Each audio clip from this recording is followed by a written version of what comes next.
Now, most workers in the US, as we were just saying, are off today for the Labor Day holiday, but in the Netherlands, a 4-day work week has become the norm.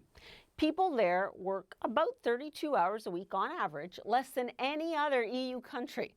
Some argue that shorter work weeks lower overall economic productivity. Now, the Dutch get away with it thanks to their high productivity per hour. Bert Colijn is chief economist at Dutch banking group ING. He joins me now from Amsterdam. I want to make clear, apparently you do work 5 days a week. We'll just start there.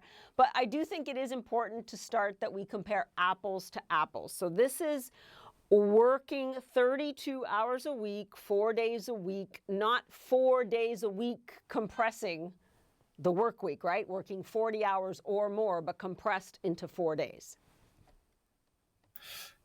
Some people would do that, but that's very exceptional, especially if you go over 36. Some people would do that, so 4 days of 9 hours, for example, but not more than that.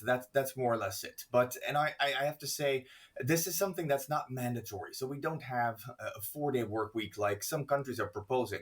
That's more or less forced upon the workforce. It's more the culture that over time has seen that more and more people have started to work shorter hours, and indeed, yeah, part-time work has become very common.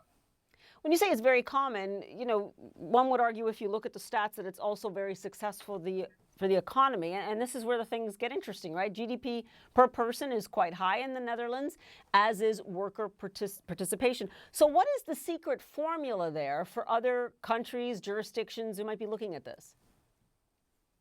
Well, so I mean, I think what we're looking at is a country that just has higher participation on average. So, yes, we do have very short work hours if you take it per person. But if you look at it per household, it's very average for Europe. So, essentially, we're just dividing up the work between more people. We have very high participation, much higher than in the US, for example.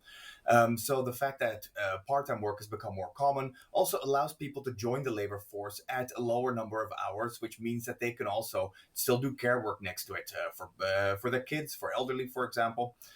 So it just spreads out the workforce more. So it's not a magic bullet that you get.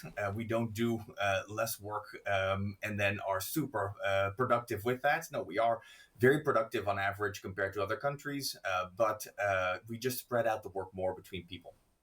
Yeah, and you also point out that it hasn't done what it should be doing, perhaps, for the gender gap, right? It's still, there is that gap between men and women.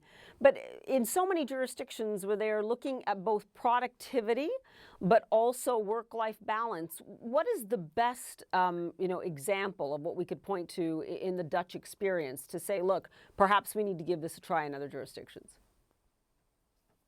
I think the Dutch example shows that it works. I think you can spread out more, and therefore you can also get more people to participate in the labor force that otherwise would perhaps be staying at home. So I think in that sense, that's quite positive. It's no magic bullet. I don't think that my fellow countrymen that work 4 days a week would say that this is a very stress-free life. I think everyone still is dealing with high work burdens, of course. But overall, it allows more people to participate in the workforce, which I think is clearly a positive, and it allows people to think more consciously about how they want to spend their time and have that extra day off. Our kids are very happy. Maybe that's because parents are more there. Although perhaps my kids would argue that it's quite nice that I'm not there so many days a week. That is one I could relate to, Mr. Colline, I assure you.